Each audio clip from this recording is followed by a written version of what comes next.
To set up the G11 for sports pictures, you'll need to know how to access the Sport Scene mode. You may need to use the shutter priority mode. You'll need to turn off the flash. You may need to use the manual focus. You'll need to set up the continuous shooting mode. And as always, you'll need to set up the white balance. Let's begin by turning your mode dial to SCN. This stands for Scene. Now go ahead and use your control dial to set the sports scene. There's sports. What this does is it's going to try and use the fastest shutter speed possible given the available amount of light. It also sets the drive mode to continuous autofocus. This means as long as you have the shutter button pressed down, the camera keeps taking pictures and autofocusing before each one. Because this mode is automated, I prefer using the shutter priority mode because it gives me a lot more control. To do so, go ahead and change the mode dial to shutter priority. On your mode dial, it says TV. This stands for time value, which is the shutter priority mode. What this does is allow me to set a fast shutter speed, and the camera has to set an appropriate aperture. For sports, you always want to have the flash turned off. I'm guessing the subject is too far away for the flash to have any kind of effect. So press the flash button right here and make sure the flash is turned off.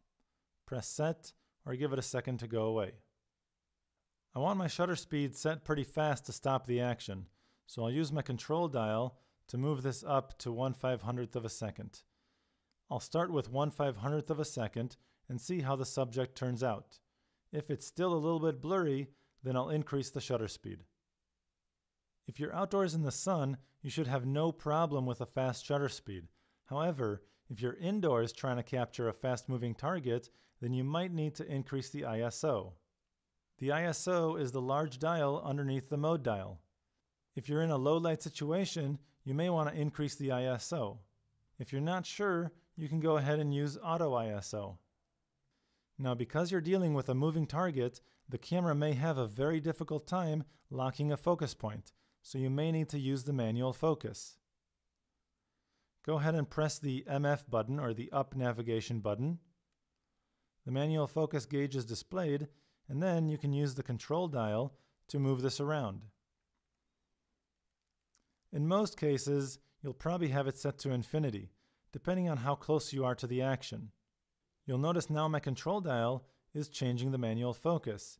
If I want to go back and change the shutter speed, I just press the metering button.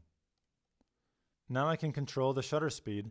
If I press it again, I can control the metering mode, and a third time, we'll go back to manual focus. Go ahead and press the function button to access the function menu, and go all the way down to the drive mode. What you want to do is set either the continuous or the continuous autofocus drive mode. The difference is continuous focuses only once with the first shot, and continuous autofocus focuses every time before taking the pictures.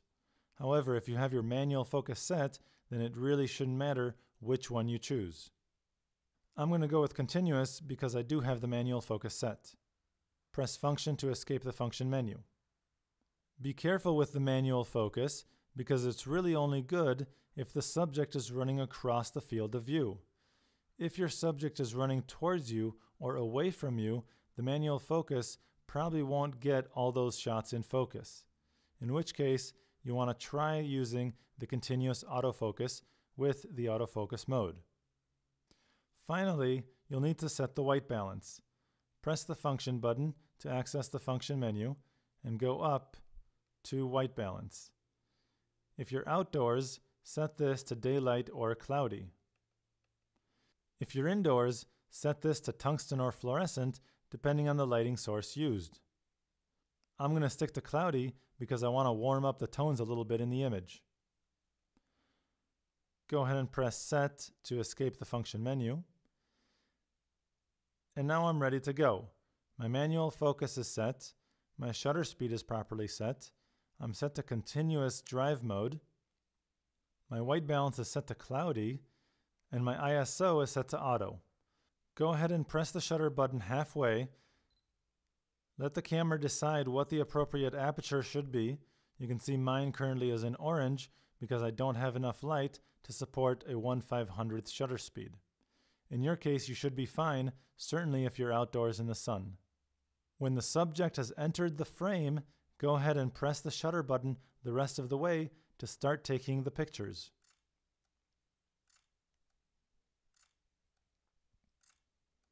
As long as you have the shutter button pressed, the camera will keep taking pictures. You can move the camera across following your subject as you take the shots.